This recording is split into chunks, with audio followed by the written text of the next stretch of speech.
Abajo viene que y el balón que se queda fuera lateral. Partido muy de área.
¿Me escucha? Sí, estoy tratando de compartirlas.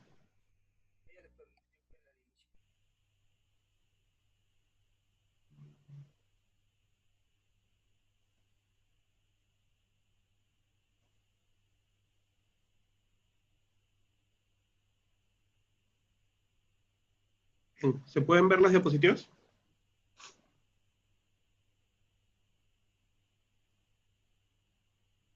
¿Se ven las gráficas? ¿Me confirmas, por favor?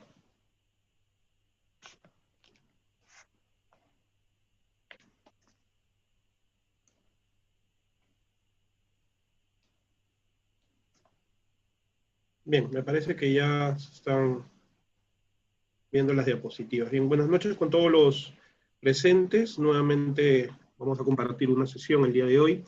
Para mí nuevamente es un gusto estar con ustedes y agradecerle nuevamente a CEFOCAP por la invitación. El día de hoy vamos a abordar uno de los temas más complejos dentro del proceso penal, que es precisamente la prueba, o el ámbito probatorio dentro del proceso penal. Entiendo de que la misma estuvo dividida en dos sesiones, me parece que esta es la segunda sesión, y voy a tratar de abordar la prueba de acuerdo al criterio que considero que es la parte medular y práctica, a su vez, de lo que vendría a ser el proceso, en el sentido de que la prueba tiene un camino o tiene una secuencia durante los actos que se dan a lo largo del proceso. Y estos actos están en relación a las etapas que regula el proceso en sí. Estos actos, pues, son los que dan la trascendencia dentro de lo que en nuestro sistema se conoce como la actividad probatoria. Entonces, para poder entender este primer punto, nosotros vamos a tratar de poder comprender a lo que quiere llegar la norma procesal con respecto a la actividad probatoria. La actividad probatoria, conforme estamos viendo, está regulada en el artículo 155 del Código Procesal Penal, y esta es una de las situaciones previamente que debemos indicar. El actual código, a diferencia del anterior, regula lo que es la prueba. Tiene un capítulo propio de lo que es prueba. En el anterior sistema, en el sistema mixto, en el sistema inquisitivo reformado, el concepto de prueba se encontraba aplicado de manera supletoria en el Código Procesal Civil. Y bueno, y es una situación que hasta el día de hoy, en la norma procesal, aplicamos de manera supletoria el Código Procesal Civil, pero solo ya en ciertas condiciones o en ciertas situaciones. Por ejemplo, justo el día de hoy, en el debate en una audiencia, se habló de la notificación, ¿no? Y para hablar, pues, ¿no?, de la validez de una notificación, con respecto a cómo es la notificación bajo puerta, cómo debe ser el preaviso, teníamos que remitirnos a la norma procesal civil, porque es la que más profundiza ese punto.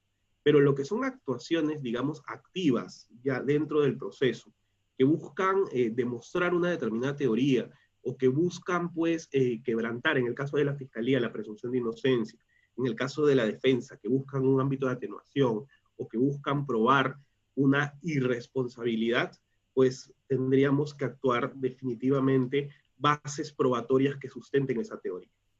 Sobre el particular, pues nosotros vamos a encontrar que la actividad probatoria es el conjunto de actos o mecanismos bajo los cuales se busca construir la prueba dentro del proceso. Y el hablar de construcción probatoria no es otra cosa que llevar los criterios probatorios amplios que existen en doctrina y que también, bueno, ya tienen regulación jurisprudencial en determinados aspectos, pues para poder llegar a actuar lo que el código denomina los medios de prueba. Pero para poder yo actuar medios de prueba, tengo que llegar pues a la etapa estelar del proceso, que es el juzgamiento. Y no siempre, en determinados momentos del proceso, me voy a encontrar frente a situaciones que voy a poder hablar de lo que es una actuación probatoria en sí, propiamente dicho, como una actuación plenaria de prueba. Por ende, hay situaciones procesales que debemos entender dentro de todo el camino de la actividad probatoria, sobre todo con la definición de términos, que es muy importante hoy en día, sobre todo en el manejo de audiencia. Toda prueba tiene un origen, toda prueba va a ingresar al proceso penal de una manera. Y esta admisión probatoria dentro de nuestro sistema, vamos a tener que enfocarla en qué momento la prueba es admitida. Una situación particular es llevar adelante actos de investigación, recabar actos de investigación, que claro, hoy en día en el sistema es responsabilidad del Ministerio Público la dirección de la investigación. No obstante, para los efectos del juzgamiento, donde se va a valorar esa prueba en el sentido de fondo con respecto al caso, la admisión de los medios de prueba en nuestro sistema está orientada a la etapa intermedia, con excepciones, como podría ser un proceso inmediato, es un proceso especial, y ahí pues la admisión del medio de prueba recién se va a dar con anterioridad al juicio, de una manera especial por el mismo juez de juicio. Pero en el proceso común, la regla procesal es que la admisión probatoria se dé en etapa intermedia. Es decir, y claro, y me dirán, pero entonces, ¿para qué hemos llevado una investigación donde se han tomado, por ejemplo, 10 declaraciones a 10 testigos, cuando de repente los 10 testigos no van a hacer prueba para juicio? Y de los 10 de repente solo al final se admite la declaración de 2. Porque precisamente la etapa intermedia, dentro de las características que tiene, es realizar un filtro de control de lo que debe y no debe pasar a juicio. En consecuencia, si al momento de recabar esas 10 declaraciones se advierte de que con 2 declaraciones tendría mayor fuerza probatoria, o bastarían esas 2 declaraciones, porque las 8 restantes serían sobreabundantes, o las 8 restantes serían impertinentes, pues lo que se verá en etapa intermedia por el juez de investigación preparatoria es que solo serán admitidas para ser actuadas 2 declaraciones como medios de prueba. En consecuencia, lo que se hace en ese momento es una depuración, que vamos a profundizarlo más en el momento que hablemos un poco más de etapa intermedia, pero la admisión de medios de prueba, y para que quede claro, dentro del proceso, la admisión como tal se da en la etapa intermedia. Ahora, existen también criterios bajo los cuales el Ministerio Público muchas veces no pretende que se realicen ciertos actos de investigación, pero ojo con el término, estamos hablando de actos de investigación, actos propios para determinar una teoría que es la finalidad de la investigación, recabar medios de prueba. Y la investigación tiene esa finalidad en función a que las partes, a través de ello, van a probar su teoría. Pero no quiere decir de que en sí, la etapa correspondiente, que esto vendría a ser, pues, lo que viene a ser la etapa intermedia, no tenga la finalidad de admitir prueba. Por el contrario, es el momento donde a nivel judicial se daría ese control. El reexamen de la admisión probatoria. El Código Procesal Penal, y ya en el título preliminar, habla de un principio que hoy en día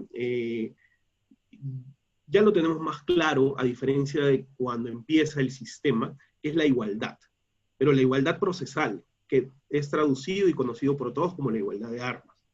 Este principio lo que busca es de que tanto la Fiscalía como la Defensa, como sujetos necesarios e indispensables para llevar una audiencia, es decir, sin la presencia de ellos no podría haber un proceso.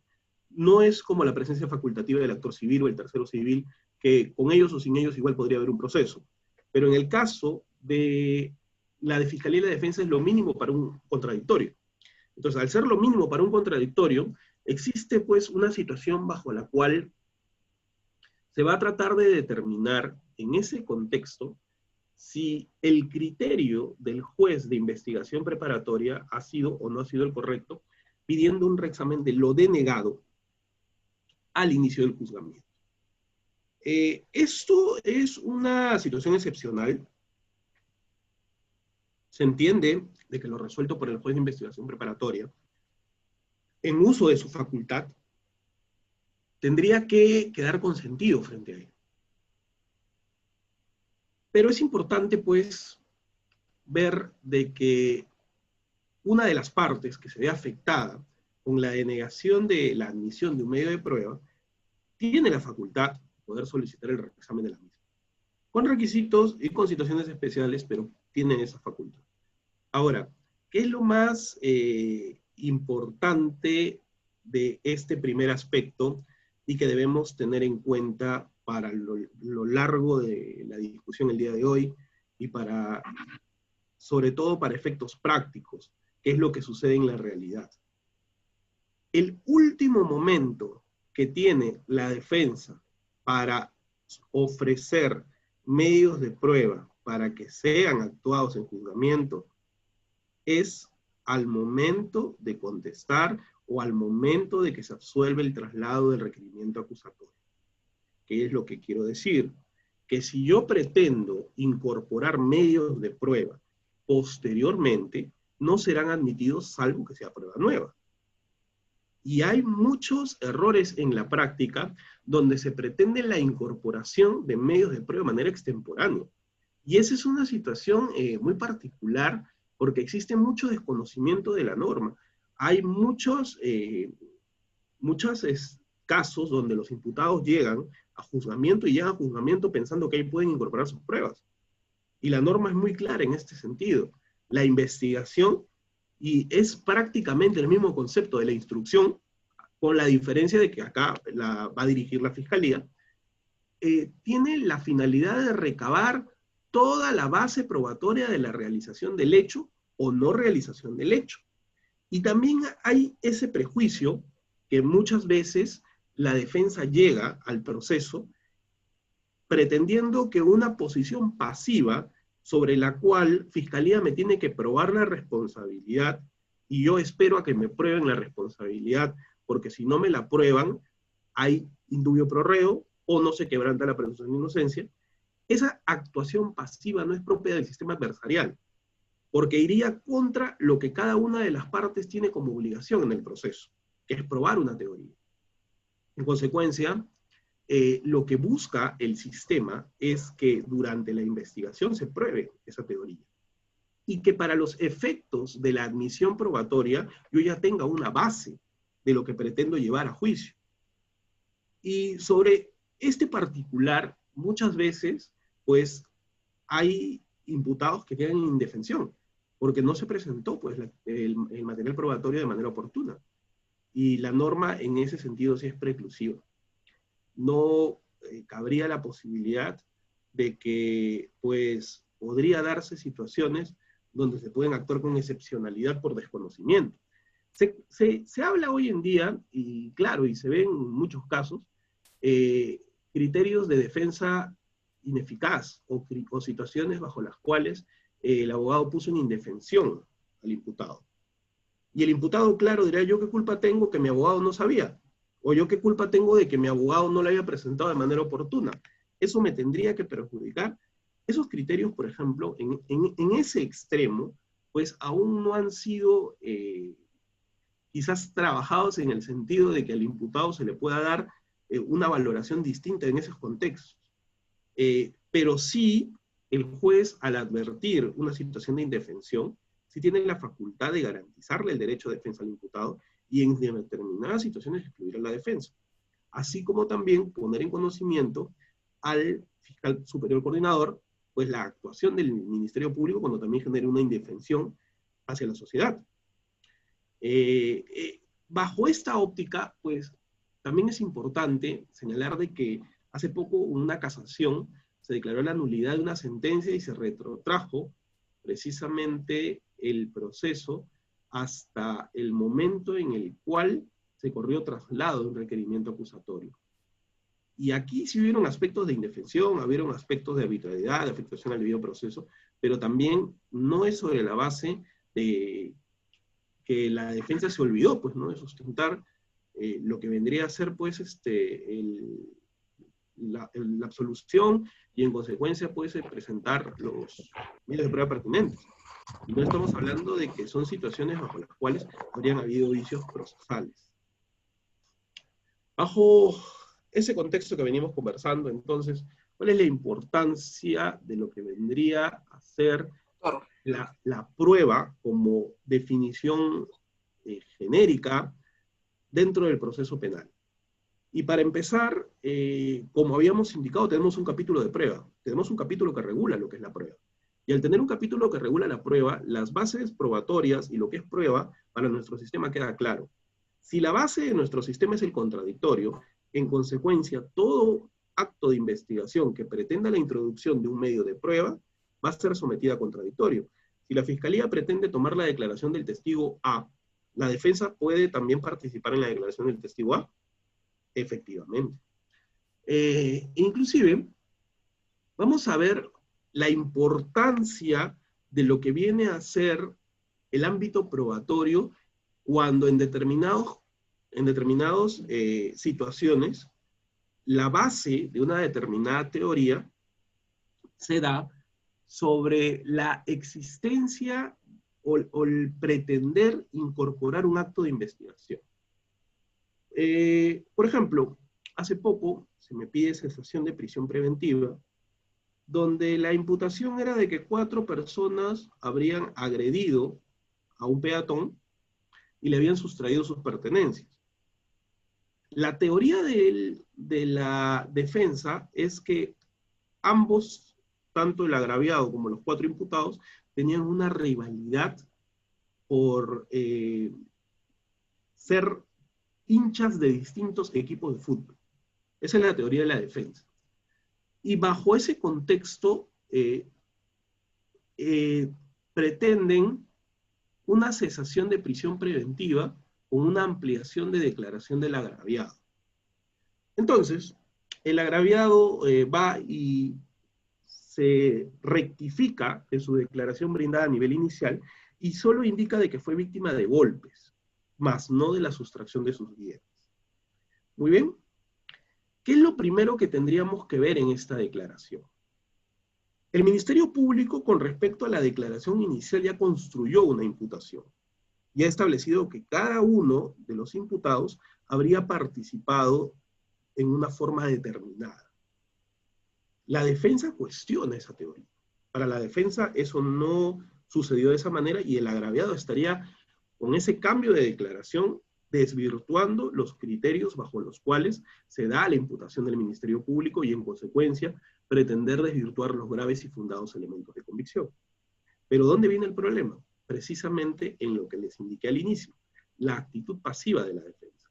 La defensa dice, sí, ya se rectificó. Muy bien claro, lo que ha dicho el agraviado es de que no le habrían sustraído sus bienes y que lo habían agredido. Pero ¿Fiscalía qué sostiene? Fiscalía sostiene de que A condujo el vehículo, que B lo agarró con una botella, que C lo cogió del cuello, que D le arrebató la billetera. Entonces, todo este contexto en un acto de investigación tiene que ser rebatido, porque si no se rebate de manera específica y no se introduce el elemento esencial que se busca contrarrestar a través del contradictorio, pues ¿de qué sentido tiene de que haya una ampliación de declaración del agraviado cuando más específico fue en su primera declaración y no lo es en la segunda declaración? Y más aún, hay circunstancias que se pueden ver que por máximas de la experiencia, pues una persona cambia una versión teniendo un motivo en particular. Y este motivo en particular tiene que quedar claro, porque de lo contrario, pues la teoría pierde fuerza. No es que una persona un día se indica, me robaron, y al día siguiente va y dice, bueno, no, yo reflexioné y he cambiado mi declaración. Y ahora pues voy a decir la verdad no me robaron, sino solamente me golpearon. O sea, tras que fue víctima de una agresión, que nadie se cuestiona ello, pues por propia voluntad va a ir y a rectificar su declaración cuando ya se le afectó. Esas situaciones, por ejemplo, generan más dudas con respecto a una teoría que la otra. Y eso, pues, en vez de hacer una construcción probatoria correcta, pues se realiza una construcción probatoria incorrecta. Y eso es la base de la investigación. El juez en el sistema no le puede decir al fiscal qué investigar, no le puede decir a la defensa qué debe investigar, qué actos de investigación puede realizar. No lo puede hacer, porque es libertad de las partes, pues, llevar el acto de investigación que crean conveniente. Pero como venimos hablando y toda regla tiene una excepción, van a ver de que la norma sí regula una figura que se determina, pues, que sería un rasgo inquisitivo del sistema anterior, que es la investigación complementaria, que es una de las facultades que tiene el juez en la investigación preparatoria, bajo las circunstancias en las cuales, habiendo un requerimiento de sobreseimiento, dentro de las facultades que tiene el juez de aprobarlo o desaprobarlo o de elevarlo, pues, en consulta, puede disponer una investigación complementaria frente a un acto de investigación en concreto que no se habría realizado. Entonces, salvo esa excepción, para recabar actos de investigación, porque otra cosa es la prueba de oficio, porque la prueba de oficio el juez sí dice, a criterio se va a actuar tal acto de prueba, porque ya se daría en juicio.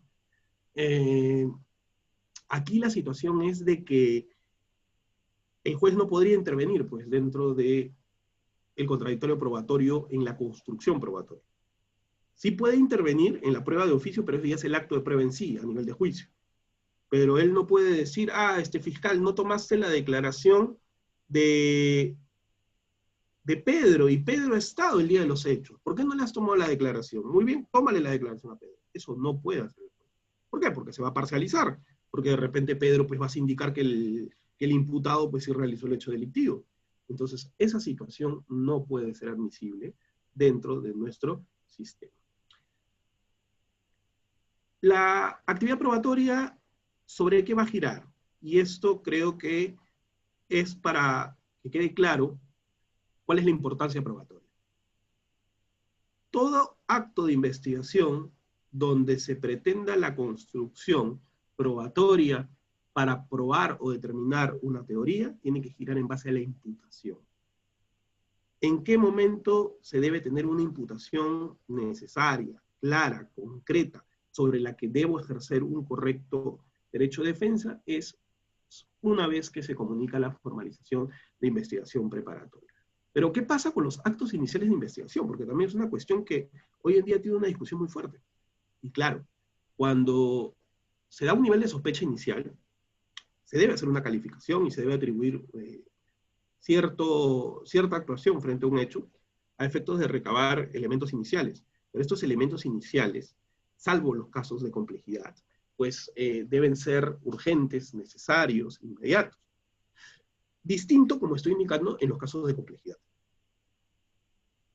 ¿Y qué sucede entonces cuando la defensa considera que la imputación no es suficiente?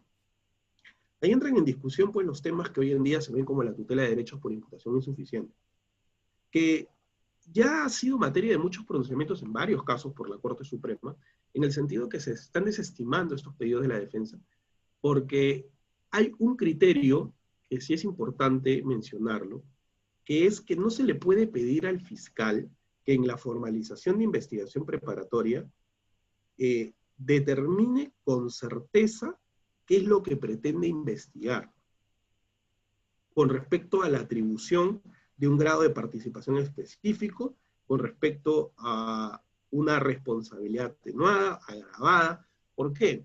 Porque se establece pues que la investigación precisamente sirve para determinar esas circunstancias. Y eso es lo que se denomina el objeto de prueba, que vamos a ver también en un momento. Entonces, no toda imputación que no digamos, cierre el círculo de lo que habría sido la participación del imputado en el hecho, pues quiere decir de que la misma es insuficiente. Lo básico para poder construir una teoría de defensa, para ejercer un contradictorio y para construir, llevar a cabo los actos de investigación, giran en torno pues a que debo saber qué delitos se atribuye y por qué se atribuye. Ahora, el por qué puede ser una situación pues genérica. Y claro, dirán, pero ¿por qué? O sea, la Fiscalía está diciendo que la participación, pero no queda claro, no queda específico, y aquí también hay que tener cuidado. Una situación es que aún no se haya determinado cuál es la participación específica, y otra situación es de que no se esté dando el contenido necesario para ejercitar un derecho de defensa. Por ejemplo, se investiga a una persona por falsificación de documento y no se indica cuál sería el documento que habría falsificado. Entonces, ¿cómo puede construir una tesis de defensa si no sabe qué es lo que se le atribuye que habría falsificado? Ahora, puede ser que se indique falsificó un testimonio y otros documentos relacionados con el testimonio. Y claro, la defensa acaba de decir, no hay imputación suficiente porque no se me dice cuáles son estos documentos relacionados al testimonio. Y claro, aquí entra la lógica que les había indicado. Aún no se puede exigir a Fiscalía que indique cuáles son esos otros documentos, porque precisamente la investigación le va a determinar qué derivó o cuáles son los antecedentes de falsificación en función a ese testimonio.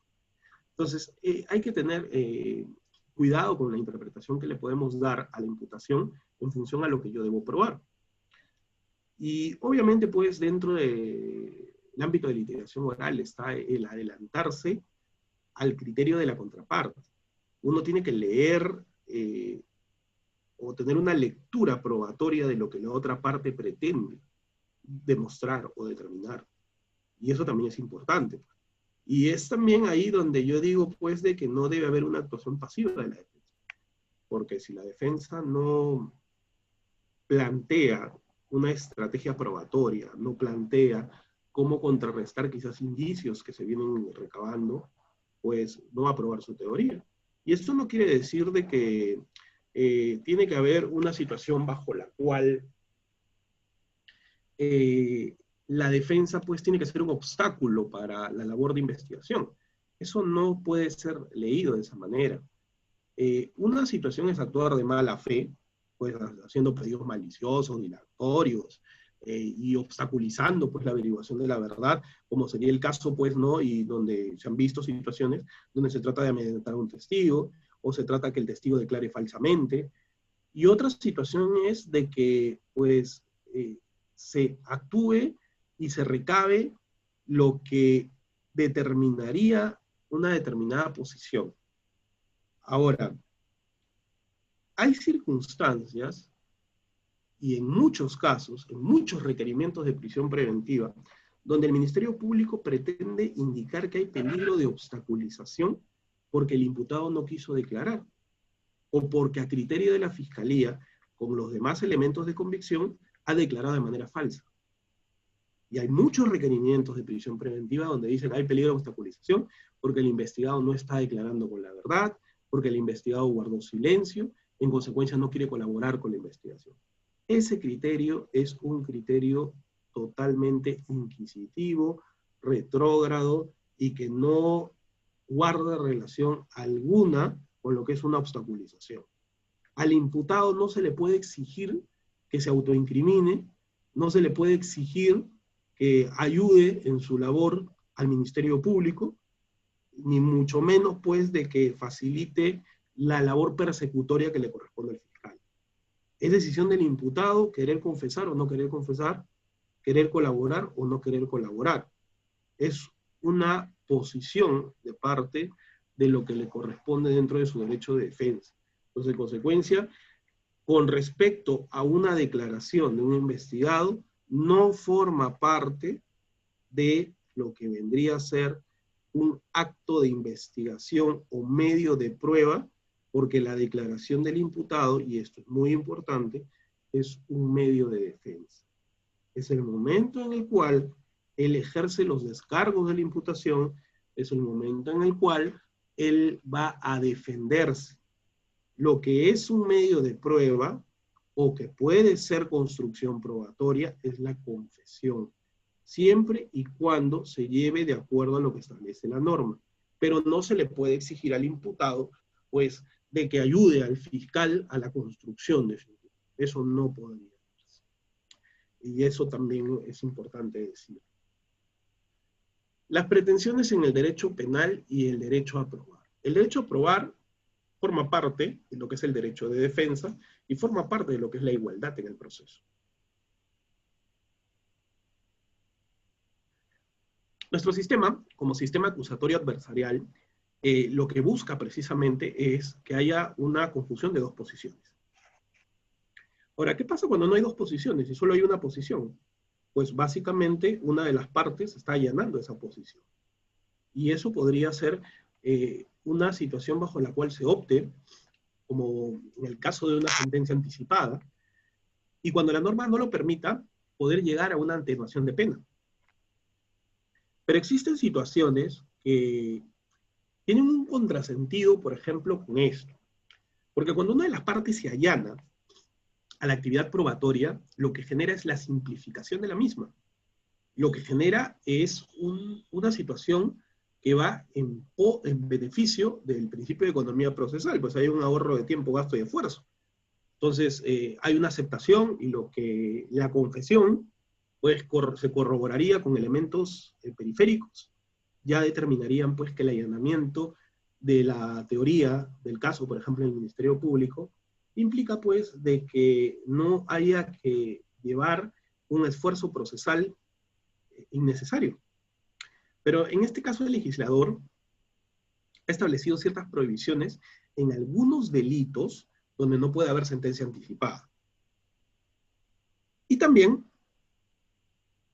en consecuencia, no podrán haber beneficios con respecto a una sentencia anticipada. Entonces, muchas veces hay casos donde podrían concluir con anterioridad, pero la norma no les da ningún beneficio. Entonces, el imputado, pues, prefiere ir por una atenuación a nivel de juzgamiento y se generan juicios que no deberían generarse. Porque precisamente, pues, el legislador quitó ciertos beneficios en determinados delitos. Y esto es una situación particular. Hay delitos que se sancionan con cadena perpetua, y eso es verdad. Entonces, estos delitos no podrían tener un beneficio de simplificación o lo que se conoce como derecho procesal premial, es decir, una reducción. Pero imagínense el no tener o el tener que llevar determinados juicios cuando ya hay una aceptación en el cargo, en los cargos, y es una situación pues que denotaría pues de que en algunos casos haya una afectación patrimonial al Estado de manera innecesaria. Quizás en su momento pues se tendrían que advertir esas circunstancias para ver de qué manera podría mejorar esto y que también se pueda dar la conclusión de procesos cuando la actividad probatoria ya sería pues insuficiente y no se ha ido a proceso inmediato porque era inicialmente un proceso complejo y la norma no lo permitía, ¿no? Las pretensiones como inferencia de la hipótesis de las partes. Cada una de las partes está en el proceso por algo. y está en el proceso por algo porque quieren probar algo. Su vinculación en el mismo no es porque simplemente quieren acompañar a las partes, sino porque tienen una finalidad en el proceso. Cada una de las partes, dentro de su actuación, pues tienen una obligación, tienen un deber y también tienen derechos dentro del proceso. Entonces, cada uno parte con una hipótesis. Claro que hay hipótesis que a nivel probatorio son impertinentes o que no van hacia ningún lado.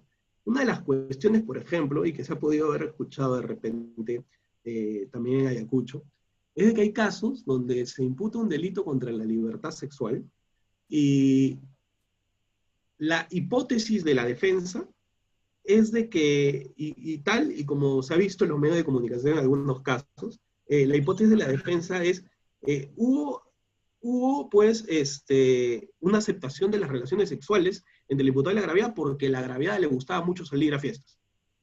Esa es la hipótesis de la defensa.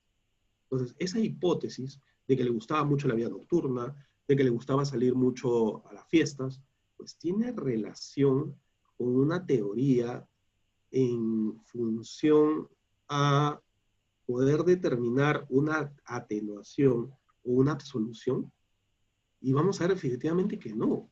Entonces no se puede lanzar una teoría pues que resulta impertinente para el beneficio del imputado, porque eso no le va a atenuar ni la pena ni lo va a absolver. Ahora, decir de que la víctima consintió y que no estuvo en estado de inconsciencia y que el consentimiento fue válido, pues es otra cosa. Eso sí es una teoría que puede ser probada en el proceso y determinarse pues que efectivamente hubo un consentimiento válido y expreso.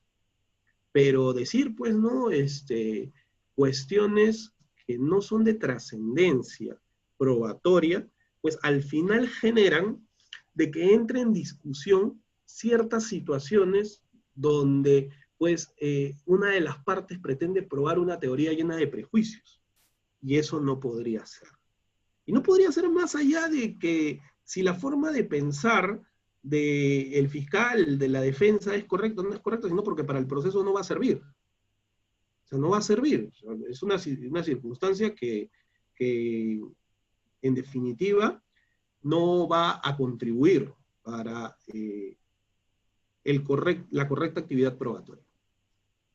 Las pruebas de cargo y de descargo. Acá nosotros partimos de algo, y esto es algo que habrán escuchado mucho, ¿no? Con respecto a la defensa de la legalidad. ¿Y quién es el defensor de la legalidad?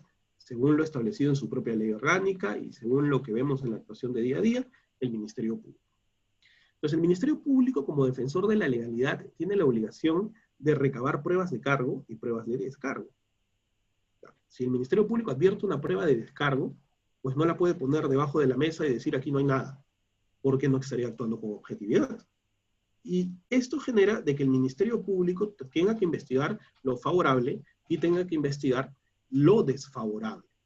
En esa situación, la Fiscalía en nuestro sistema no solo va a investigar lo favorable para su teoría, sino investiga dos aspectos. Es decir, investiga lo que contribuiría para su teoría y de manera paralela lo que no contribuye también tiene que ser investigado. Eso es parte de nuestro sistema acusatorio adversarial.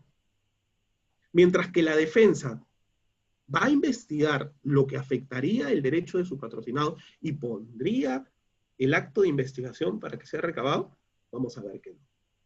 Entonces, y ustedes dirán, pero entonces, ¿por qué en nuestro sistema se presenta esta situación? ¿Por qué en nuestro sistema la Fiscalía tiene que investigar tanto lo favorable y lo desfavorable? Porque la base, dentro del rol del Ministerio Público, como director de la investigación, como defensor de la legalidad, pues es que tiene que actuar dentro de la investigación en defensa de la sociedad. Y el Ministerio Público no podría pretender una sanción a una persona que advierte dentro de los actos que ha recabado, pues no tendría indicios de responsabilidad o no habría indicios de realización del delito. Entonces, miren lo importante de nuestro sistema acusatorio, que es distinto pues a un sistema acusatorio puro, bajo el cual cada una de las partes, acusador, acusado, cada uno define su rol que tiene en el proceso. Y claro, la obligación es de poner las pruebas a disposición de la otra parte, pero no investigar también a lo que la otra parte le va a favorecer. Pero en nuestro sistema pues hay esa particularidad. Y esto pues es lo que es el rol del Ministerio Público en relación a la prueba de descargo, ¿no?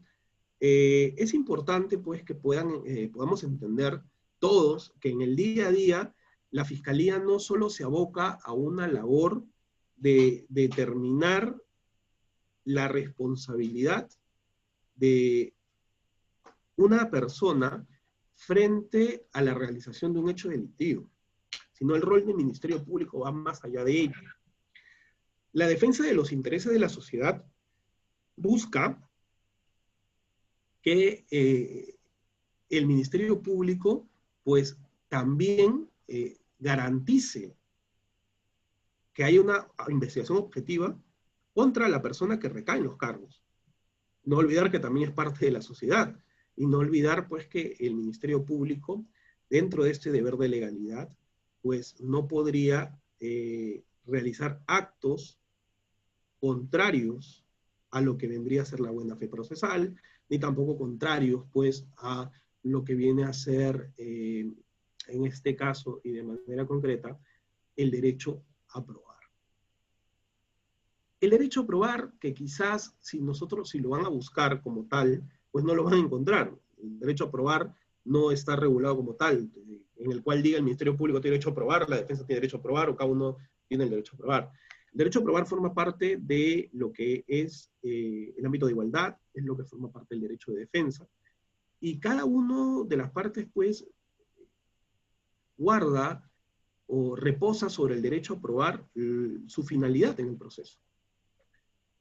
Y tanto así que la prueba de la realización o no del hecho en materia de imputación es la base del proceso. Y esta base del proceso es finalmente para lo cual cada una de las partes construyó una hipótesis y busca que esa hipótesis sea probada. ¿Cuál es el origen de la prueba en el proceso penal?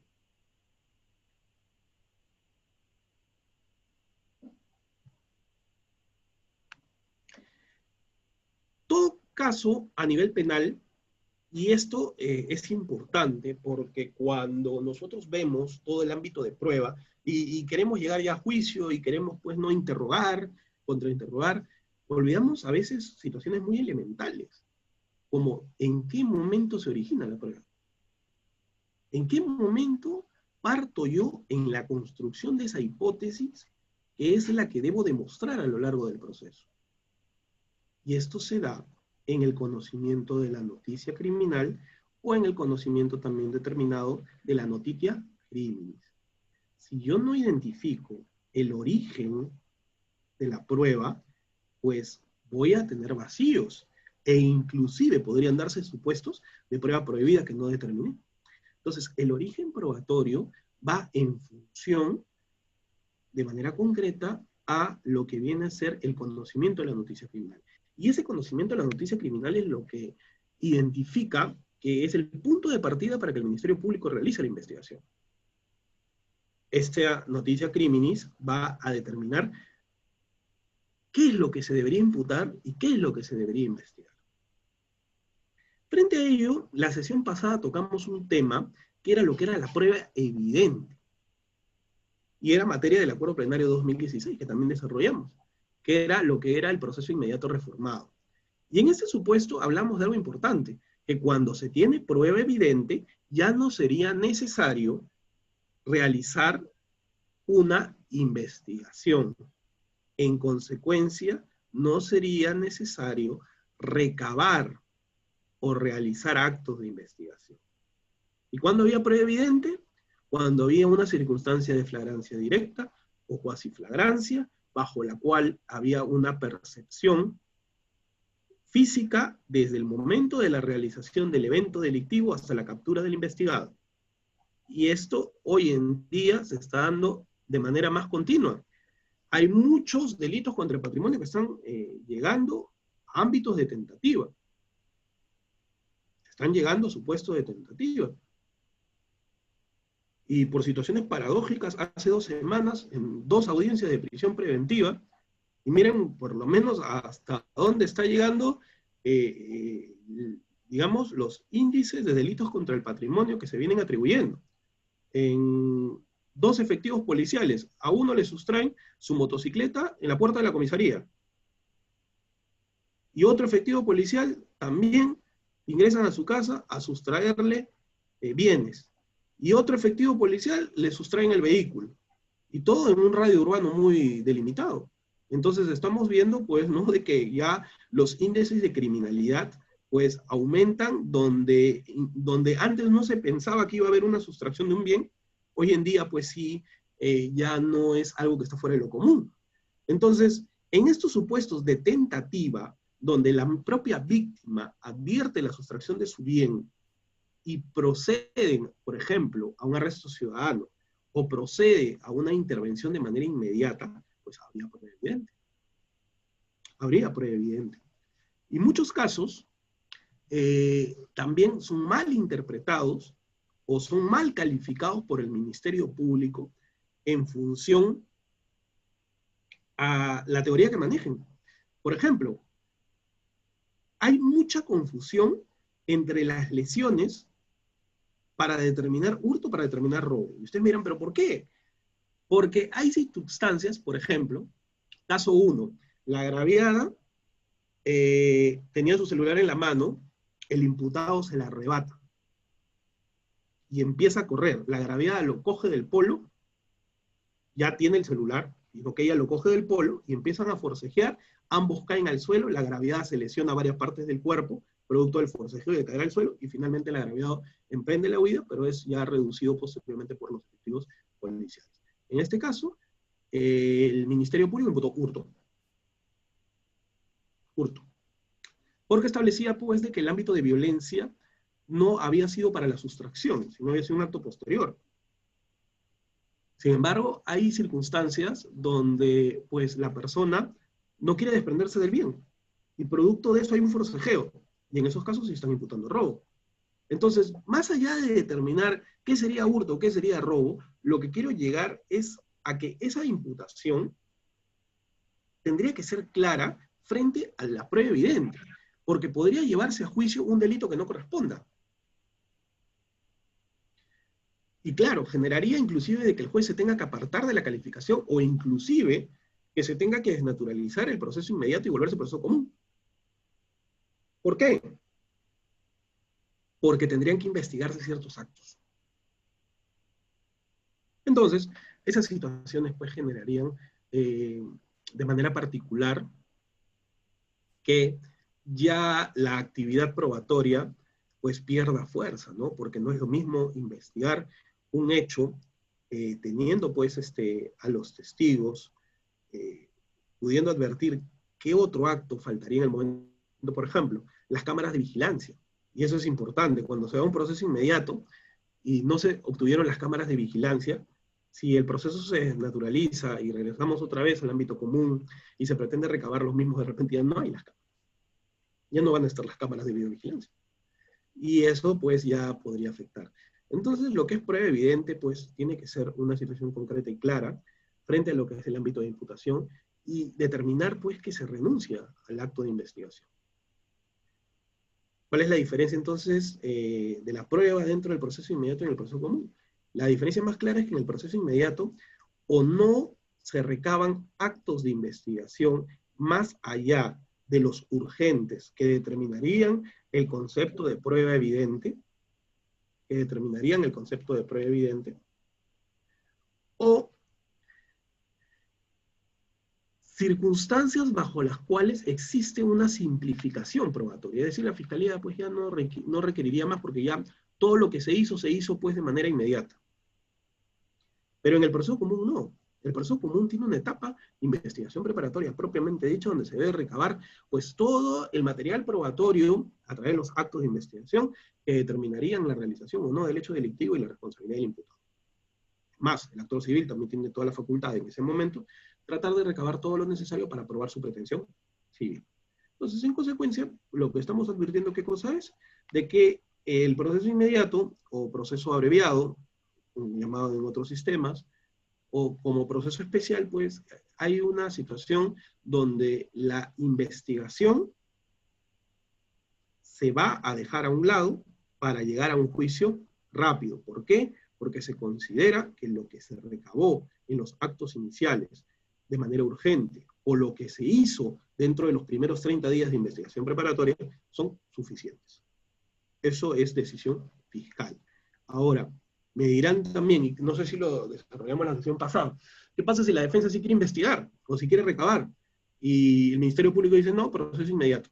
Bueno, tendrá pues que en la audiencia de incoación de proceso inmediato hacer ver que el caso no puede ser incoado dentro del proceso inmediato y que se debe quedar como proceso común. Y ahí pues dilucidarse precisamente esa situación.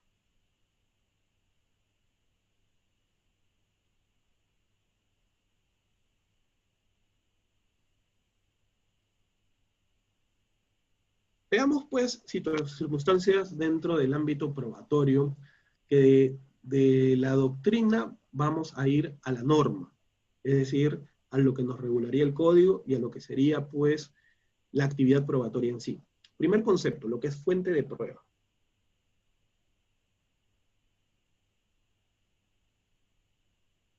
¿Qué vendría a ser la fuente de prueba?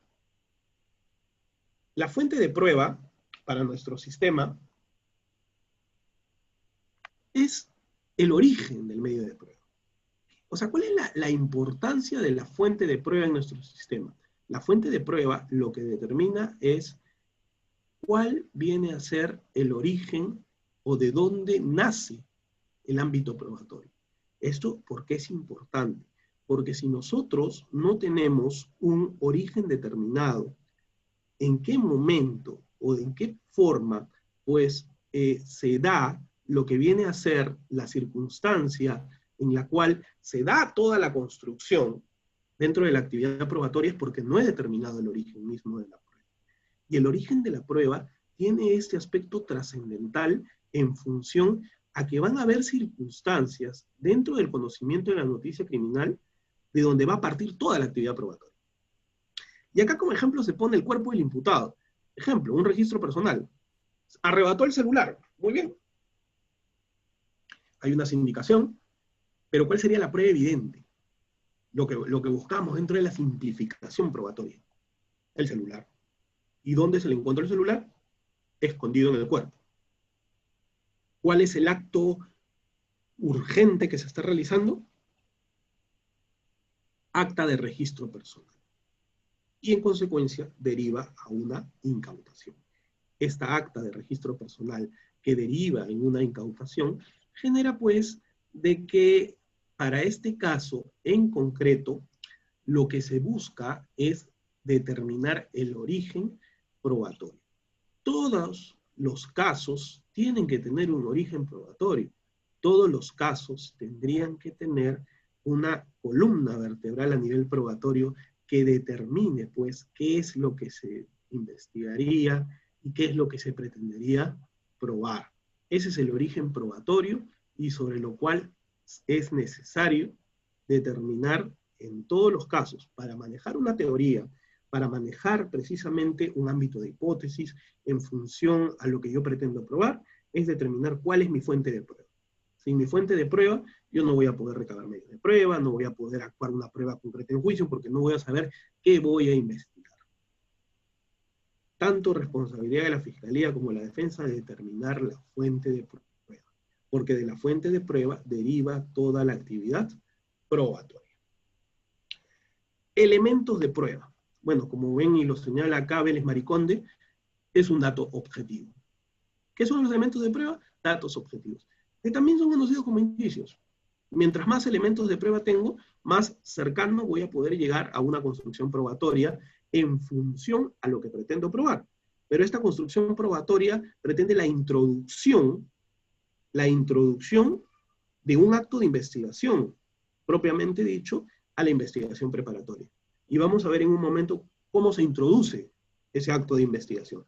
Pero el elemento de prueba es un dato objetivo, que podrá ser cierto, podrá ser falso, pero que algo nos determina.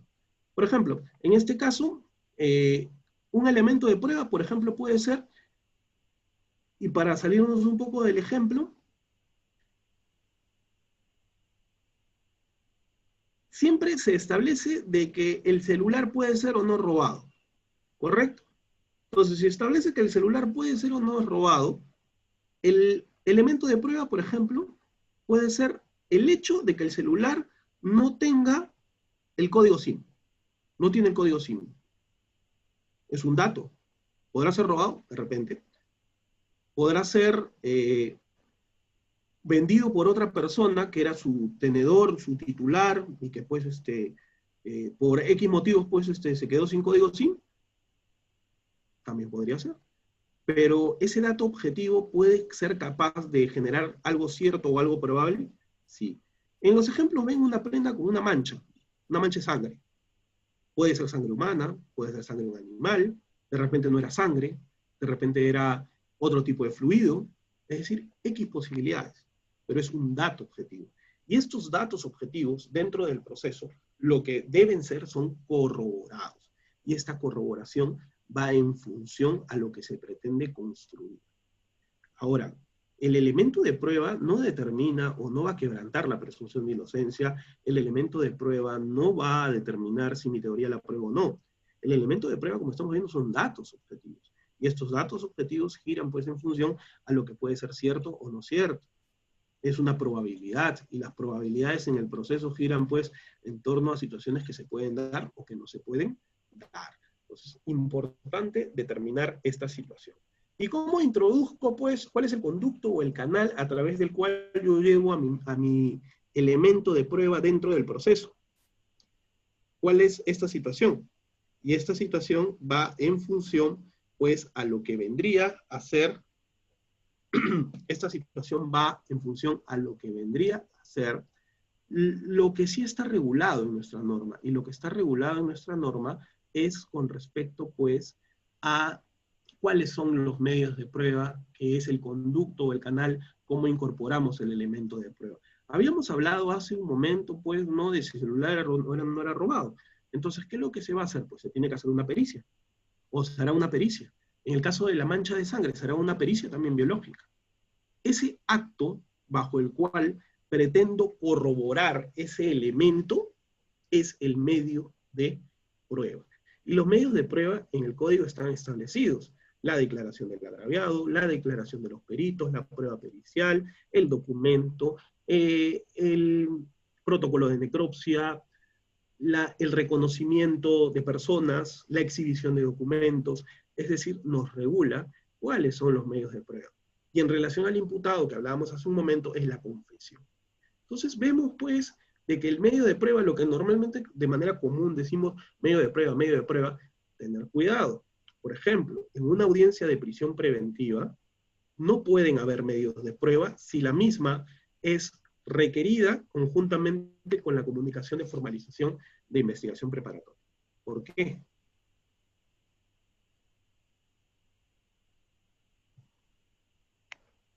Porque en la misma aún no se ha llevado la actuación o no se ha recabado pues actividad probatoria alguna. Entonces, no se ha recabado actividad probatoria alguna que permita la incorporación del elemento de prueba dentro de la investigación. Entonces, en consecuencia, no podría haber medio de prueba. Y lo que determina la norma es que en esos casos hay elementos de confesión. Ojo ahí, en una audiencia de prisión preventiva no hay construcción probatoria. En una audiencia de prisión preventiva o audiencias interlocutorias dentro de la investigación, no puede haber medio de prueba que determine, pues, responsabilidad o no responsabilidad. Hay estas situaciones o estos malos hábitos procesales que se habla de responsabilidad o no responsabilidad en determinadas audiencias. Por ejemplo, una audiencia de improcedencia de acción, que se diga, pues, no, el imputado no es responsable. Eso no es materia de una improcedencia de acción. En una prisión preventiva igual. El juez no va a determinar si es culpable o inocente. Y eso pues muchas veces desinforma, muchas veces genera criterios cerrados, porque no se puede llevar a debate circunstancias probatorias que no corresponden. El generar convicción no es lo mismo que generar certeza. La certeza solo me lo genera la actuación de la prueba. La convicción me lo generan diversos elementos de prueba. Diversos elementos de prueba me podrían generar convicción. Por ejemplo, hay una prenda manchada de sangre. Dato objetivo, elemento de prueba. Pero esa prenda de vestir manchada de sangre lo concatenamos con una herida con arma blanca en uno de los brazos de la agraviada. ¿Me podría generar convicción que esa sangre sea producto de ese corte? Sí, porque está el corte. Pero si yo veo el reconocimiento médico legal y no veo que no hay ninguna lesión, ¿podré yo establecer de que esa sangre podría ser de la gravedad? No me generaría convicción. No me generaría convicción. Entonces, son circunstancias, pues, que permiten hablar de convicción. Ahora, en delitos mucho más, delitos mucho más graves.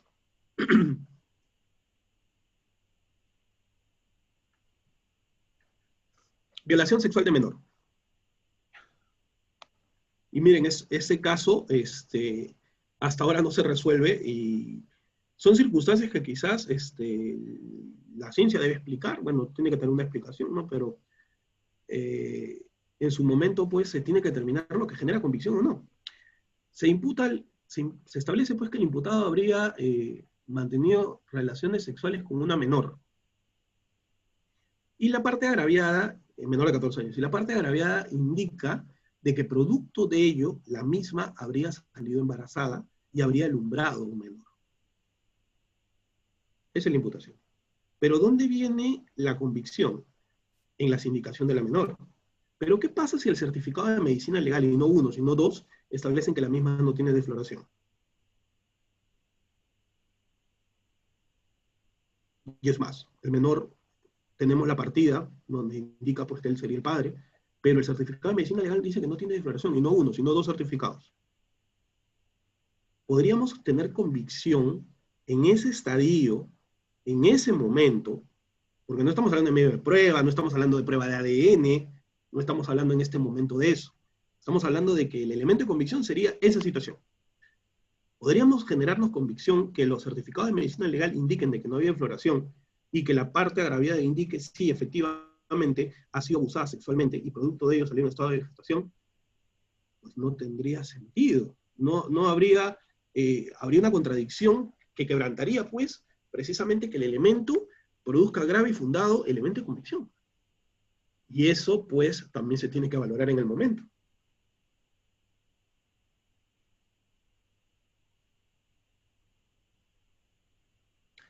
¿Qué se debe probar en el proceso penal? ¿Cuáles son los objetos de prueba?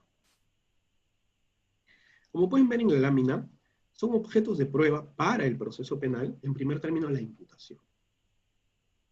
Luego, la punibilidad, la determinación de la pena, la determinación de las medidas de seguridad, la responsabilidad civil derivada del delito. Son objetos de prueba, es decir, qué es lo que se debe probar. Pero surge pues también dentro de que en el proceso hay circunstancias donde las partes dan por ciertos determinados hechos, y esto se conoce como hechos no controvertidos. Hay circunstancias que no generan controversia. Por ejemplo, el imputado reconoce que estuvo en el lugar de los hechos.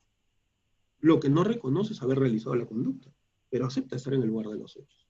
En consecuencia, se tendrán que llevar testigos, se tendrán que exhibir documentos, o realizar alguna actuación probatoria que determine de que el imputado estuvo en el lugar de los hechos. No, porque no es un hecho controvertido. No genera controversia. Esto es lo que se conoce como la posibilidad de que las partes lleguen a convenciones probatorias. Dar por válidas determinadas circunstancias. Simplificar el ámbito probatorio. Y las convenciones probatorias para nuestro sistema se dan en la etapa intermedia. Es en la etapa intermedia el momento en el cual las partes van o pueden arribar a convenciones probatorias. No les voy a hablar ya del sistema anterior, pero en el sistema anterior, con el decreto legislativo 1206, pues, estableció que sí se podían llegar a convenciones probatorias, pero en la audiencia de presentación de cargos, que ya estamos hablando de procesos en liquidación. Entonces, dentro de la etapa intermedia, como filtro, como tal, las partes pueden arribar a convenciones probatorias. Ahora, el juez no está vinculado a esta convención, el juez se puede desvincular de la misma, puede desaprobar esa convención, claro que tendrá que motivar su decisión, pero lo que las partes acuerden no necesariamente lo vincula al juez. Y eso es una situación que es parte de la valoración que le tendría que dar el juzgador dentro de su competencia a determinados actos. Entonces, la convención probatoria es aquella circunstancia bajo la cual las partes dan como cierto un hecho. Dan como probado un hecho, y bajo ese contexto, pues, en definitiva, van a establecer de que ya no sea necesario probar esa circunstancia. Pero puede ser para el juez que esa convención afectaría el normal desarrollo del juicio, y ahí se puede apartar. Porque hay circunstancias que se podrían dar como probadas, pero que es necesario que sean actuadas. Y eso es la diferencia en ese sentido. La función probatoria en las etapas del proceso. Y esto, digamos que es el tema o la parte central del día de hoy. Cada etapa tiene una naturaleza probatoria distinta. Cada etapa tiene una situación particular sobre la que se debe ejercer la actividad probatoria.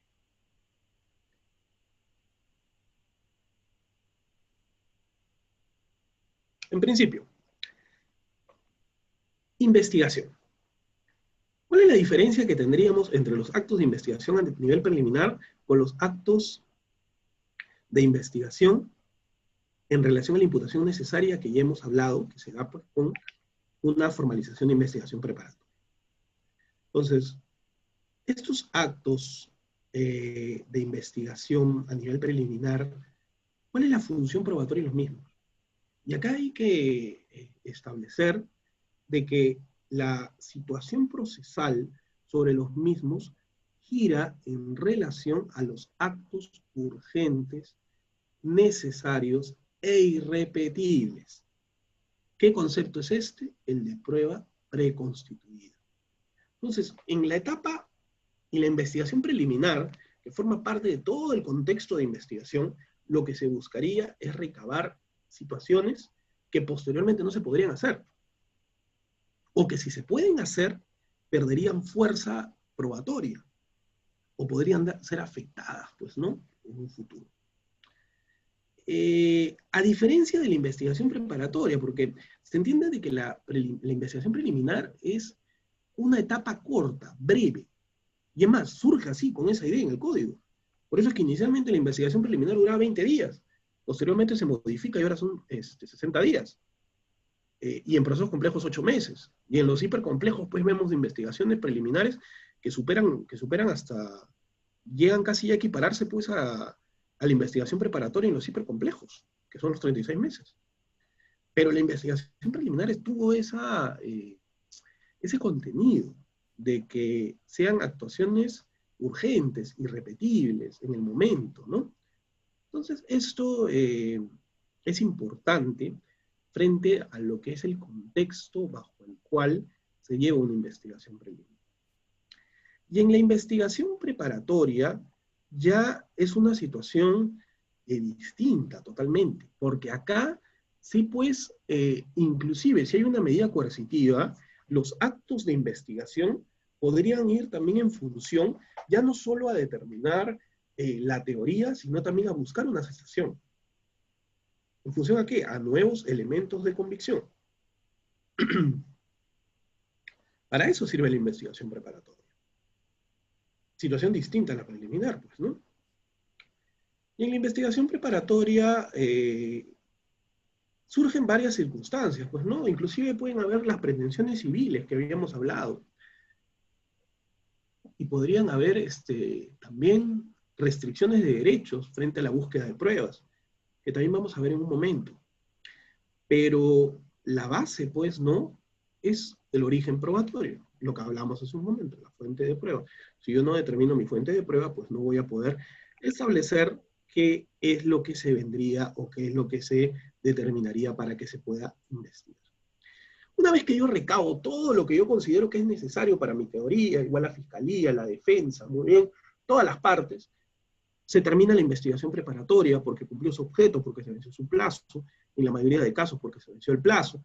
Es más, hasta de repente control de plazo, ha habido prórroga de investigación, o como ha habido durante el estado de emergencia, fijación de nuevo plazo. Bueno, X circunstancias que se pueden dar, el Ministerio Público tiene que presentar un requerimiento. Este requerimiento es un requerimiento de sobreseimiento, es un requerimiento de acusación. Para fines de la clase, pues tendría que ser de acusación, porque pretende ir a juicio. Entonces, el Ministerio Público, cuando presenta una acusación, esta acusación tiene que contener cuál es la prueba que pretende que sea actuada en juicio. Y esto no es otra cosa que qué medios de prueba pretende llevar a juicio para que sean actuados. Y aquí hay excepciones. ¿Qué no se va a actuar en juicio? La prueba preconstituida, la prueba anticipada, ya no formarían parte de la prueba plenaria, es la que se construye en el juzgamiento. En este caso sería distinto. Frente a ello, ¿qué tenemos acá? Tenemos que en la etapa intermedia, la función del juez de investigación preparatoria es hacer un control sobre la misma. Y este control es preparar el juicio. Es decir, lo que hace el juez de investigación preparatoria es preparar el juicio para que posteriormente el juzgado unipersonal o colegiado lleve adelante el mismo. Y en esta preparación, lo que se hace es determinar qué se va a actuar y qué no se va a actuar en juicio. Frente a ello, se tiene que determinar 3 aspectos en la etapa intermedia: pertinencia, conducencia y utilidad. Todo medio de prueba, para que sea admitido a juicio, tiene que ser pertinente, conducente y útil. De no cumplir ello, pues se determinará que el mismo es sobreabundante, impertinente e inútil para los fines de la investigación. En consecuencia, si queremos establecer por qué se darían esas circunstancias, es porque el juez determina, dentro de la función que le corresponde, el saneamiento probatorio. Y estos son los caminos de la prueba, acuérdense: ofrecer, admitir, actuar, valorar. Aquí se realiza la admisión. Y esto es importante entenderlo, porque muchas veces se confunde en qué momento se actúa la prueba en el proceso penal, en qué momento se admite y en qué momento se ofrece. El ofrecimiento es parte de la construcción, es lo que nosotros hacemos durante la actividad probatoria en la investigación. Yo pido o propongo como acto de investigación al Ministerio Público tomar tal declaración, exhibir tal documento, que se oficie y se recabe, la visualización de las cámaras de seguridad, es decir, X posibilidades.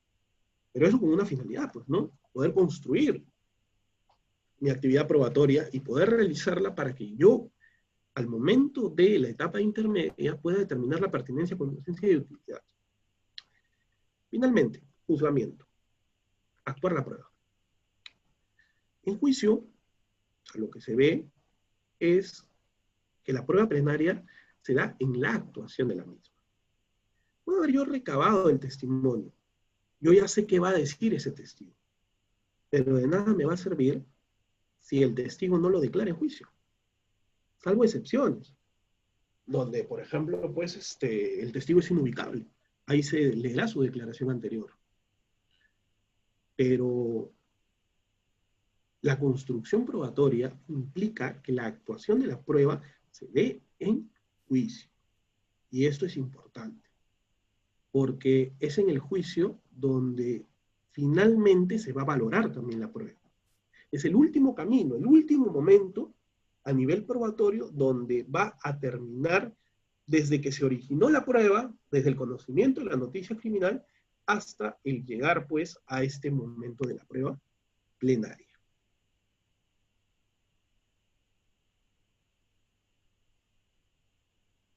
Bueno, habíamos hablado, pues, ¿no?, de que lo que se busca es que en juicio, el juicio se basa en que la actuación probatoria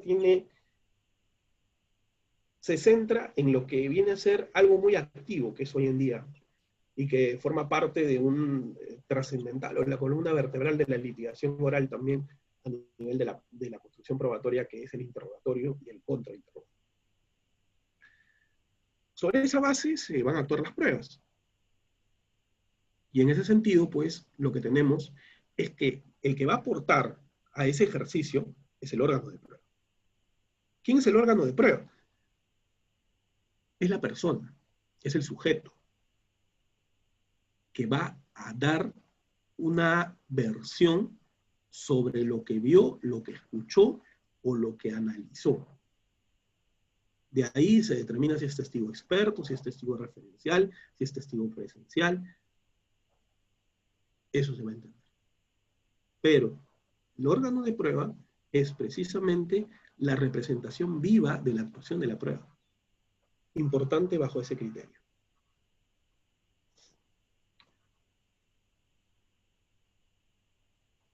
¿Cuáles son las excepciones a lo que se debe actuar en juicio?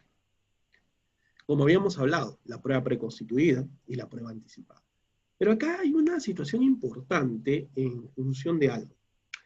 La prueba preconstituida también tiene que cumplir ciertos requisitos, ¿no? Cuando hablábamos del acta de registro personal, encontramos el celular, hallamos el teléfono en posesión del imputado. Muy bien, en ese momento yo tengo que perennizar eso. Y tiene que haber un acta de registro personal, tiene que haber un acta de incautación, ya que de lo contrario no habrá perennización. Y eso va a afectar el normal desarrollo de la prueba. Entonces, en consecuencia, los requisitos y características de la prueba preconstituida es que sea urgente, inmediata e irrepetible. Cumplo estos tres requisitos y podemos hablar de prueba preconstituida. A diferencia de la prueba anticipada, porque la misma sí necesita una declaración judicial y necesita de que haya una audiencia y que la prueba se actúe en la misma forma que se actuaría en juicio. Hoy en día, por modificación también normativa, la prueba anticipada se puede dar en la investigación preliminar, en la investigación preparatoria o en la etapa intermedia. En cualquier de esos tres momentos. Obviamente el juez va a realizar la actuación de esa prueba a solicitud de parte. Hay un tema y un aspecto que he visto que es un poco conflictivo con respecto a lo que es prueba anticipada hoy en día, que es con respecto a las declaraciones en cámara Gesell, donde hay una resolución administrativa del Consejo Ejecutivo del Poder Judicial que establece de que los jueces deben participar y deben deben intervenir en la realización de la cámara Gesell. Esto está generando un conflicto con respecto a la solicitud fiscal, porque una cosa es de que el fiscal pida la actuación en cámara Gesell con presencia del juez, que también la norma lo indica, pero el juez no puede hacerlo de oficio porque el que dirige la investigación es el fiscal, y otra cosa es que se pida la prueba anticipada. Si la norma dice de que la prueba anticipada se realiza en la misma forma y circunstancias que se actuaría en juicio, la cámara Gesell en juicio, lo que es cámara Gesell, ¿cómo se actuaría? Se actuaría con la oralización documental, no con la declaración del menor.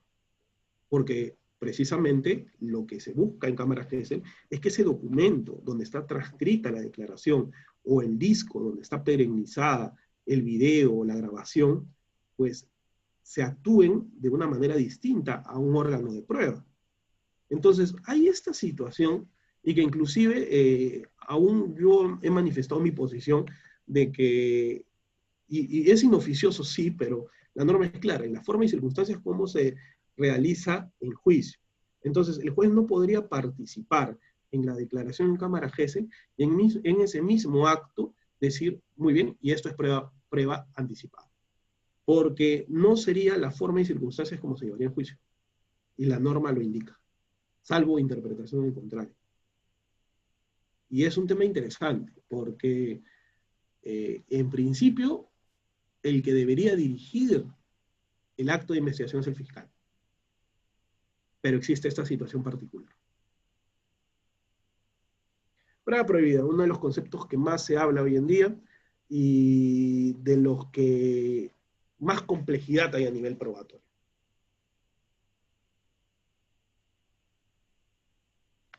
La prueba prohibida, y la norma en el título preliminar lo indica, son aquellos actos probatorios que afectan el contenido esencial de los derechos fundamentales de la persona.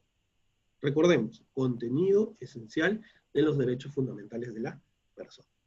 La legitimidad de la prueba, en el artículo 7º del Código Procesal Penal, establece ello, ¿no?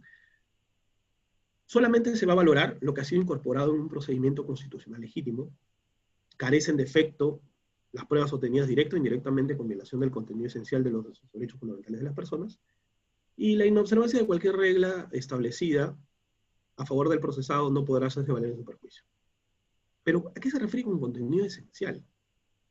Y aquí viene, pues, la contrapartida. Si no se afecta el contenido esencial, pues no será prueba prohibida.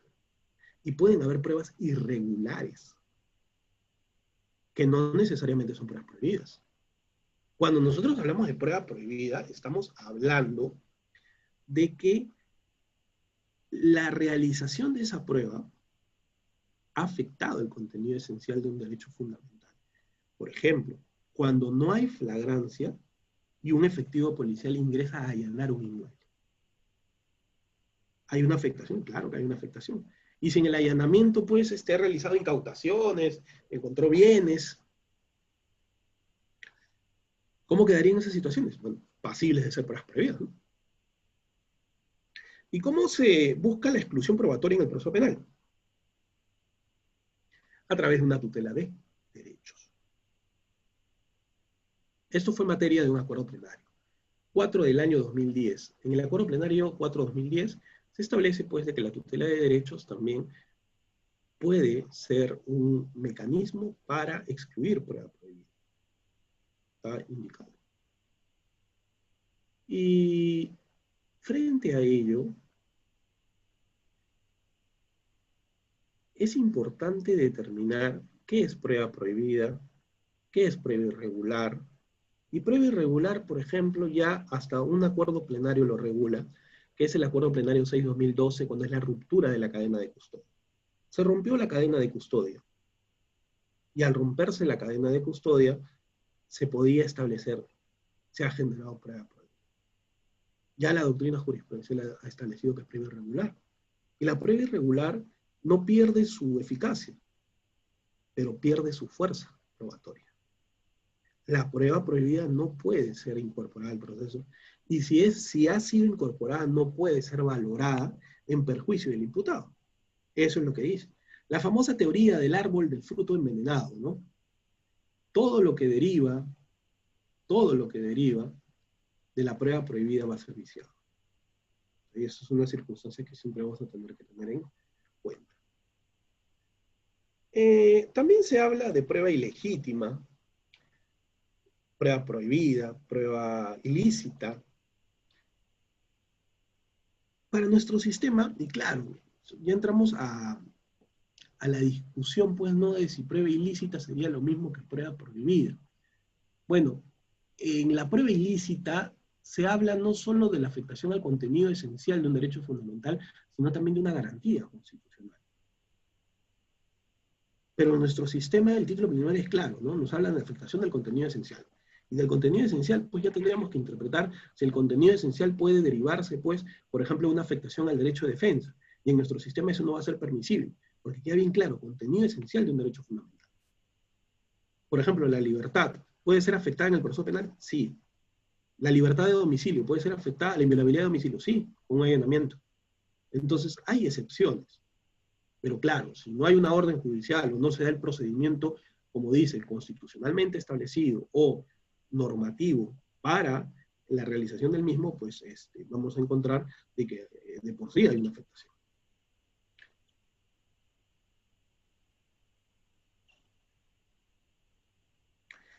Acá tenemos una casación que nos demuestra que sería una prueba irregular. La prueba irregular, casación 591-2015, se produce por la inobservancia de una norma procesal que para la obtención o actuación de un elemento de prueba, lo que puede sustentar su exclusión probatoria. No obstante, la exclusión de los elementos de prueba derivados de una prueba irregular se sustenta tal y como se establece en el artículo 159 del Código Procesal Penal, en la vulneración del contenido esencial del derecho fundamental. Por tanto, la sola inobservancia de una norma procesal no implica necesariamente la exclusión de los elementos de prueba derivados de una prueba irregular. Entonces, cuando estamos frente a una prueba irregular, no se excluye. La prueba previa sí, solo cuando hay afectación al contenido esencial del derecho fundamental.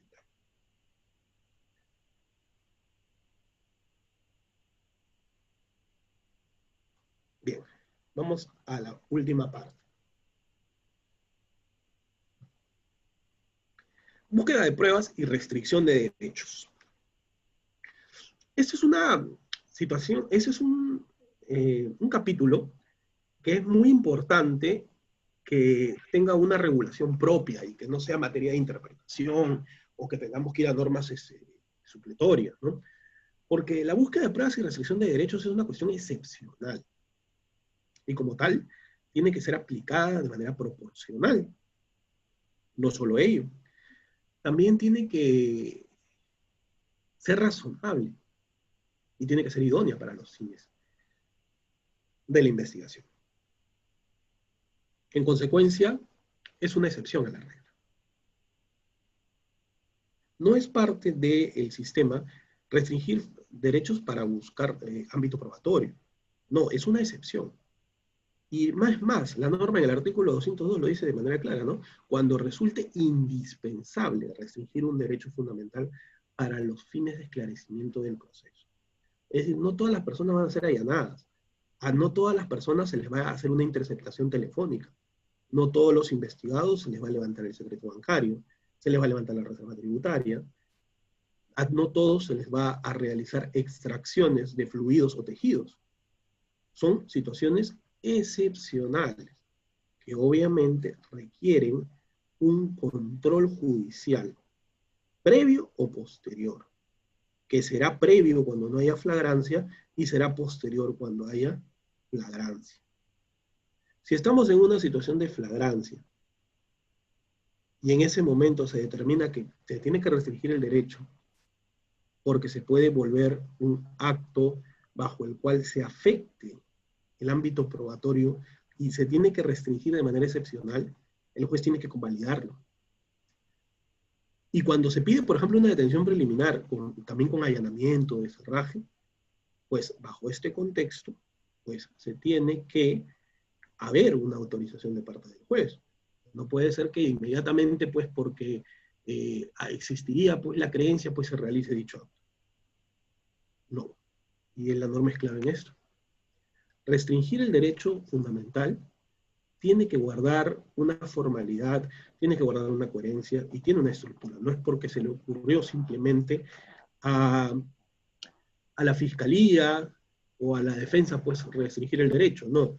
La norma establece bien claro, de manera excepcional. Y los presupuestos en concreto son dos. Uno, la proporcionalidad. Y el análisis de proporcionalidad acá es la base de la restricción. Si no se establece que era necesaria, idónea y proporcional en sentido estricto, pues la medida es arbitraria, abusiva, desproporcionada. Y obviamente, ¿por qué se va a restringir el derecho? ¿Por qué se va a limitar el mismo?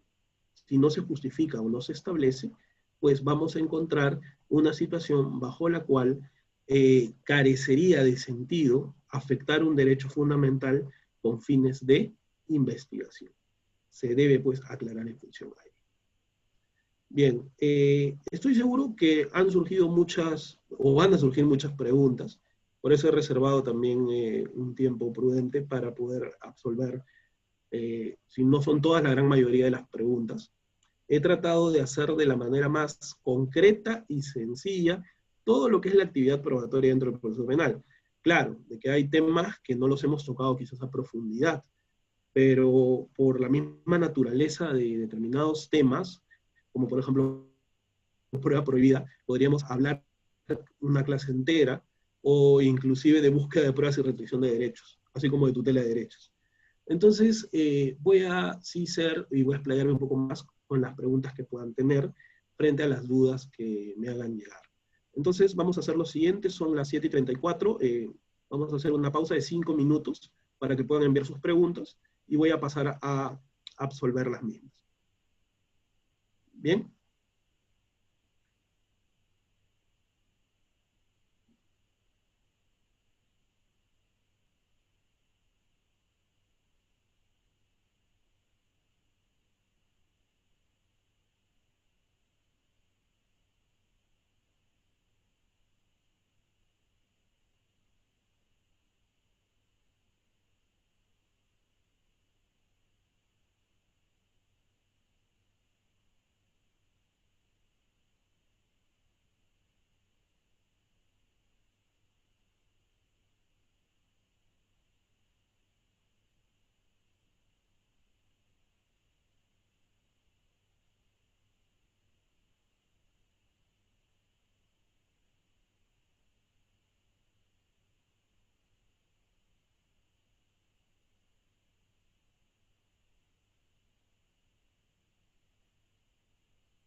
Bien. ¿Se escucha para retomar?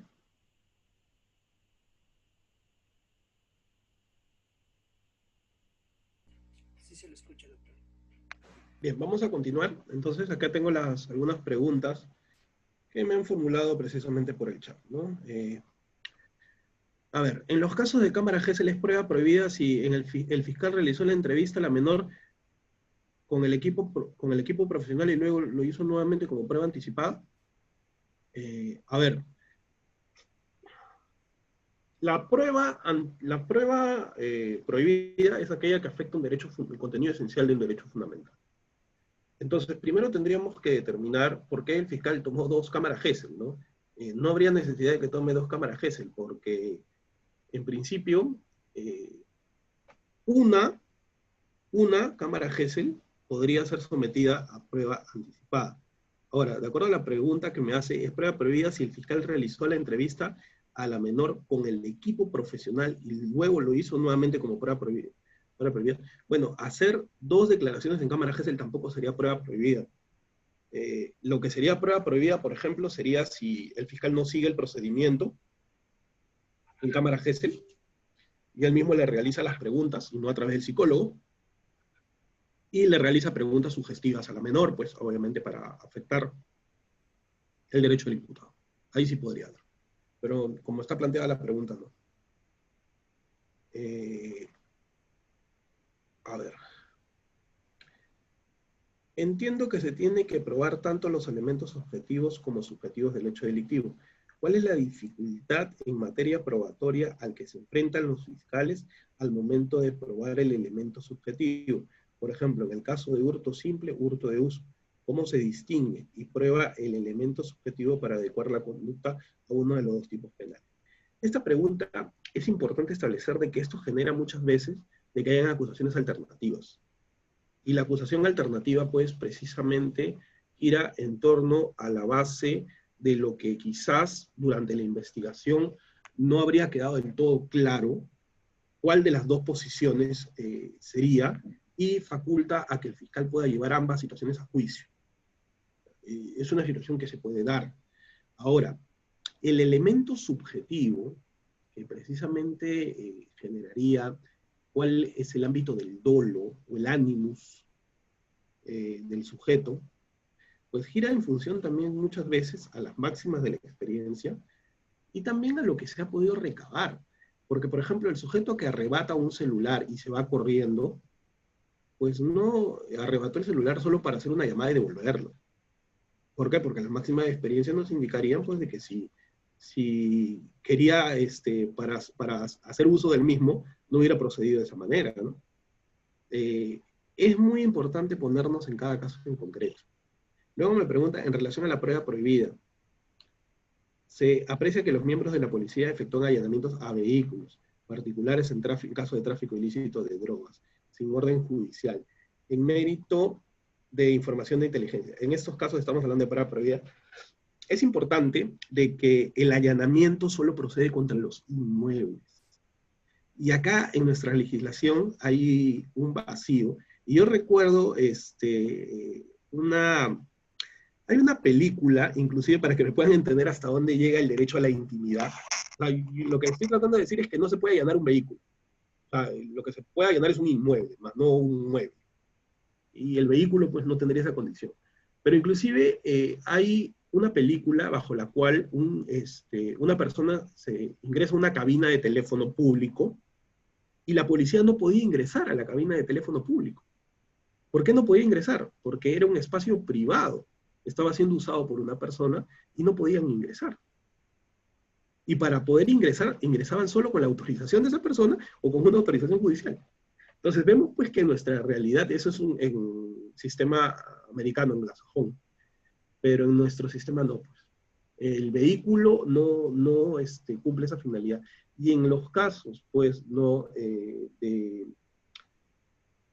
presuntos tráficos ilícitos de drogas o hallazgos de droga, por lo general en el registro vehicular siempre va a poner con autorización del conductor. Pero la policía puede realizar un registro vehicular sí podría realizar un registro vehicular, así como realiza un registro personal, cuando hayan elementos que determinen de que la persona a la que se le pide identificar estaría realizando una conducta ilícita. En ese caso sí. O sea, sería la excepción en ese sentido.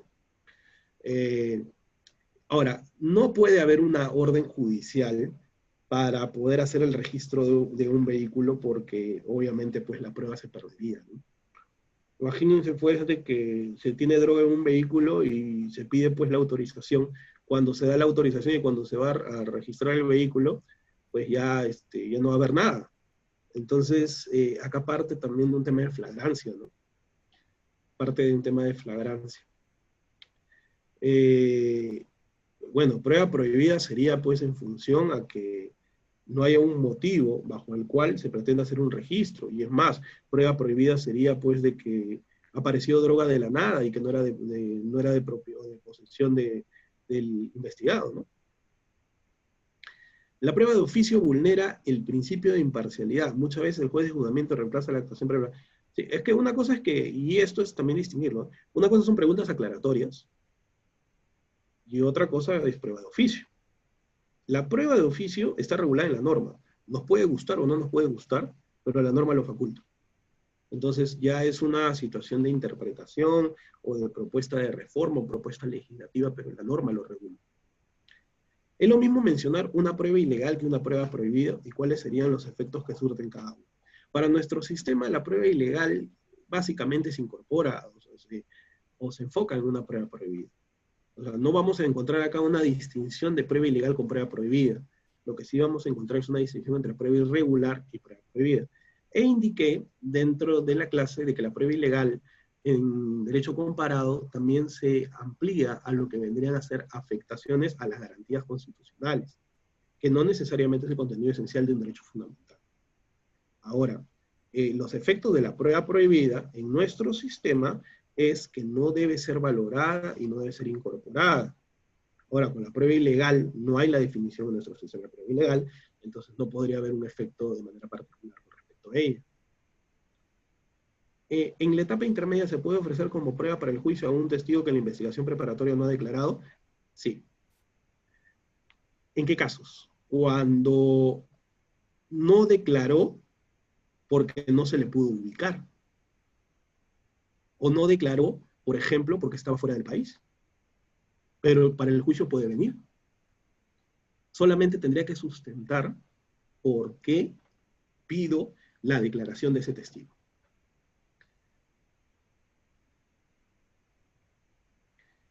En un caso sobre delito de lesiones, el fiscal presentó como medio de prueba el certificado médico de la agraviada, donde incluye la incapacidad médico-legal, la misma que fue admitida y ahora ya fue actuada en juicio a través de la declaración pericial del médico que realizó la prueba. Sin embargo, también existe el certificado médico-legal del acusado, en donde también hay incapacidad médico-legal que no fue presentado por el fiscal como medio de prueba. Como defensa busco una causa de justificación de legítima defensa presentada como prueba de oficio, la declaración testimonial del perito que realizó el certificado médico legal y así acreditar que la agraviada también lesionó al acusado. No tuve la otra oportunidad de presentar la prueba porque recién asumí el juicio oral. ¿Usted cree que el juez me la admita como prueba de oficio la declaración del perito, hizo el certificado médico del acusado de alguna manera? Bueno, más que todo la pregunta es si yo creo, ¿no? Y yo puedo creer muchas cosas que de repente el juez de juicio no las puede creer, ¿no?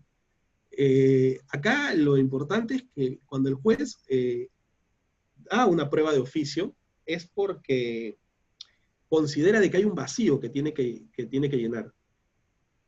Cuando no hay ese vacío, se entiende de que no va a pedir la prueba de oficio. ¿Y esto por qué? Porque cuando el juez advierte ese vacío, tiene que suplirlo. Pero cuando no lo advierte, pues no lo va a suplir. Ahora, si hablamos de un tema de legítima defensa, de repente el juez lo que quiere determinar es si hubo o no hubo la lesión, no si hubo legítima defensa. Y eso sí es importante, salvo de que dentro de la teoría se le haga ver al juez la posibilidad de que había una legítima defensa. Y ante esa ausencia el juez lo pueda solicitar, ¿no? Pero también hablamos de que la prueba de oficio es algo excepcional. Y al ser algo excepcional, pues no es una regla, no siempre se va a dar. Bueno, he contestado todas las preguntas que me han formulado, quizás unas más profundas que otras. Bueno, acá hay una, con esa vamos a terminar. ¿Se puede incorporar medios probatorios de manera extemporánea aplicando un criterio de ponderación entre el principio de preclusión versus el derecho a la verdad y el derecho a una defensa eficaz? Aquí, acá ahí son dos puntos. Uno, principio de preclusión versus el derecho a la verdad. Lo que sucede es que el derecho a la verdad generaría de que el juez tome posición de una de las partes. Acuérdense de que para el sistema adversarial, cada uno maneja una teoría, y esa teoría es su verdad, es lo que ellos consideran, es lo que creen que ha sucedido. Y si el juez dice, no, vamos en función de la verdad, pero cada uno tiene una verdad, entonces no podría darse, se parcializaría, y afectaría pues el proceso. Definitivamente, porque la norma es preclusiva y es clara en ese sentido. Es como que diga, bueno, se pasó el plazo de la apelación, pero en función al derecho a la verdad concedamos la apelación. No podría darse. Defensa eficaz. Acá la situación cambia. Y yo creo que podrían haber criterios que sí podrían en un futuro valorarse en determinadas circunstancias donde la defensa técnica colocó en indefensión al imputado. En esas circunstancias, sí, pues, definitivamente no tendría por qué afectarse a alguien por un tema de negligencia profesional o desconocimiento profesional, más bien determinarlo así. Pero claro, tendría que haber un ámbito de responsabilidad también. Y eso pasa por realizar una actuación profesional de algo que se desconoce. Y eso pasa. Y hay que hablarlo y decirlo de manera concreta. No se conoce el sistema, no se conoce el proceso, y se asume una defensa y no se presenta la prueba en el momento que se debe presentar. Al final el único afectado es el imputado. Bien, yo les agradezco mucho su atención, espero haber estado a la altura de la clase y de poder haber compartido con ustedes pues nuevos conocimientos, y de eso se trata, pues, ¿no? De ir capacitándonos y perfeccionándonos día a día. Les agradezco mucho su atención y espero verlos en otra oportunidad. Que tengan buenas noches. Muchas gracias, estimado doctor, y muchas gracias, estimados participantes. Eso sería todo por la clase de hoy. Gracias.